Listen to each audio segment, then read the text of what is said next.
Saatnya iftar.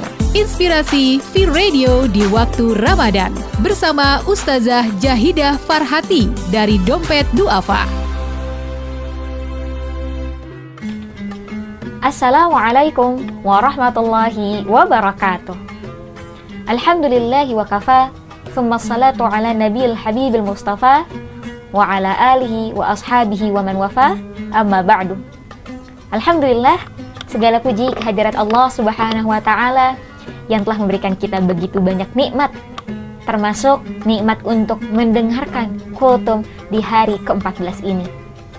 Tak lupa salat dan salam kita curahkan kepada junjungan kita Nabi besar Muhammad sallallahu alaihi wasallam, karena hanya dengan kehadiran beliaulah ajaran Islam bisa sampai kepada kita untuk saat ini.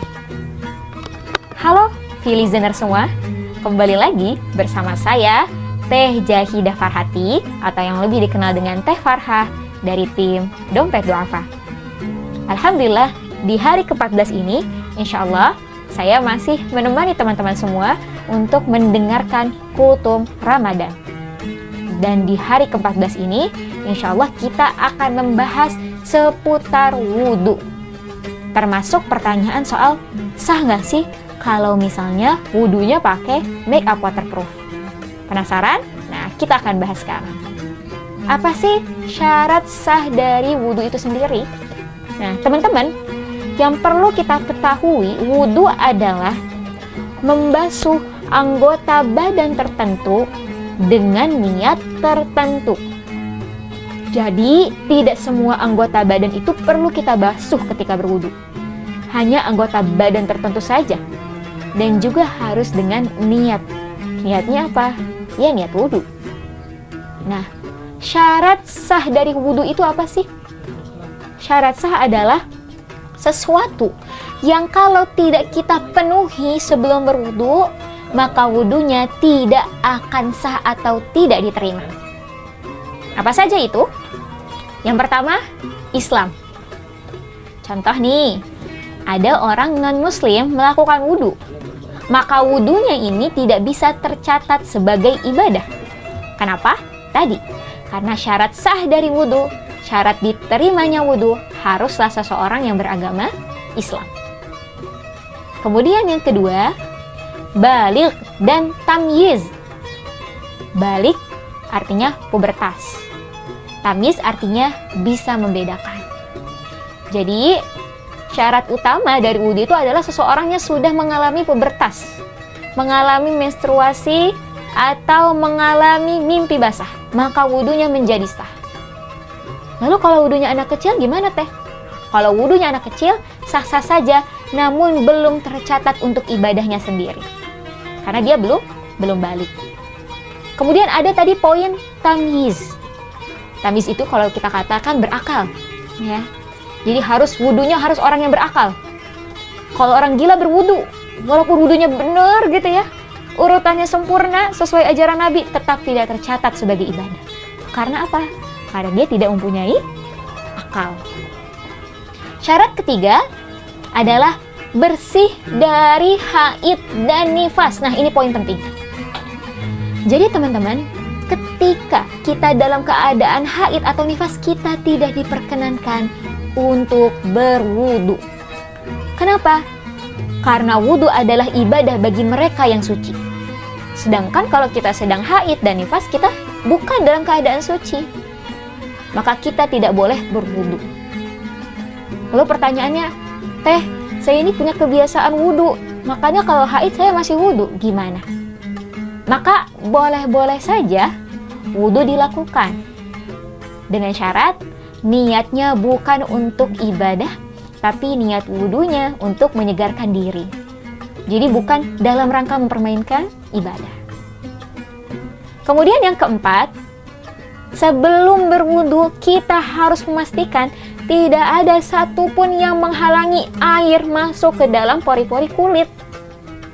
Ya, jadi contoh misalnya ada tips X ya, tips X yang ada menempel di kulit ini.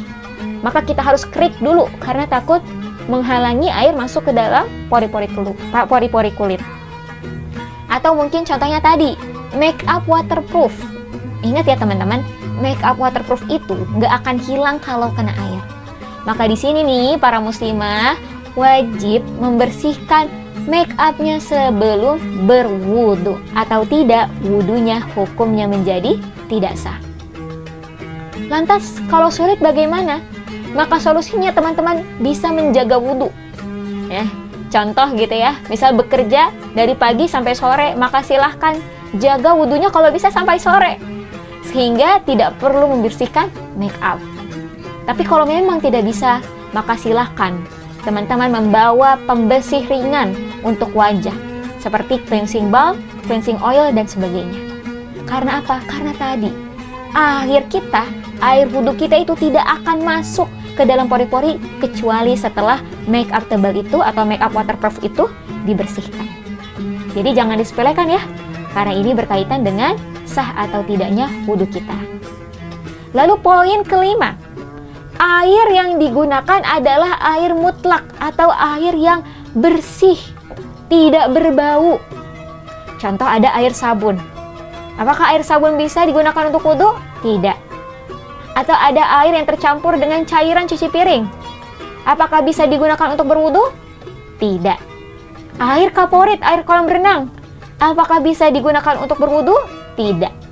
Air yang bisa digunakan untuk berwudhu sifatnya harus suci, mensucikan, tidak terkontaminasi apapun. Kalaupun ada kontaminasi suatu bahan, maka sifat airnya itu masih utuh gitu, tidak berubah dan sebagainya. Kemudian, poin terakhir, syarat sah dari wudhu adalah melakukannya dengan tertib. Tertib sesuai urutannya. Nah, contoh misalnya urutannya kumur-kumur dulu. Yang harusnya dilakukan seperti itu, tapi teman-teman malah tangan dulu atau kaki dulu, dan itu dilakukan secara sadar. Nah, jadi ternyata ingat teman-teman, wudhu itu merupakan syarat sah dari sholat. Kalau wudhu kita nggak sah, bisa jadi sholat kita juga tidak sah. Oleh karena itu, yuk sama-sama kita optimalkan wudhu kita. Kita biasakan walau mungkin rasanya sulit gitu ya. Make up sudah paripurna, sudah cakep-cakep, tapi harus dihapus. Tapi kalau Allah lebih ridho dengan seperti itu, mengapa tidak kita coba usahakan? Mengingat sholat sendiri adalah amalan pertama yang akan Allah hisab di hari kiamat. Nah, semoga dapat dipahami dan bisa dilakukan oleh teman-teman sehari-hari. Semoga Allah mudahkan. Mohon maaf apabila ada salah kata dan perbuatan. Sampai jumpa di episode selanjutnya. Wabillahi taufiq wal hidayah. Wassalamualaikum warahmatullahi wabarakatuh. Sekian Iftar, inspirasi V-Radio di waktu Ramadan hari ini bersama Ustazah Jahidah Farhati dari Dompet Duafa. Terus dengarkan Iftar di waktu menjelang azan maghrib selama bulan Ramadan.